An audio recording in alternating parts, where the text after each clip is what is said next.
expect. Cara yang sama untuk semua tempat ya. Kok gue nggak bisa ini ya, nggak bisa. Lah emang karena cara mainnya emang beda. Okay. Cara lo berlaku dan berusahanya mentally juga different gitu. Oke. Itu dia. Itu kan.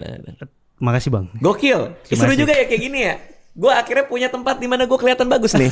Di tempat gue sendiri. Jadi banyak potongan TikToknya Bang. Kan lagi gitu kan. Ngajar di UI ada potongan TikToknya. Iya benar. Thank you Yuda Keling untuk nemenin ngabuburitnya. Good luck buat semuanya. Next apa? Gue niatnya tahun ini bikin 2 acara stand up. Special show. Satu special show, satu yang rame-rame. Tapi sama orang-orang keuangan, bikin stand up comedian. Bikin stand up comedy yang isinya orang-orang keuangan semua yang nampil. Influencer keuangan stand up comedy. Iya, gue bantuin nulisnya. Lu nulisnya. yang ngajarin? Gue bantuin nulisnya. Mereka belajar? Mereka belajar. Harus open mic dong? Harus open mic ya. Ih gokil, siapa aja yang udah mau? Yang udah mau, Anissa Steviani. Alin Wirat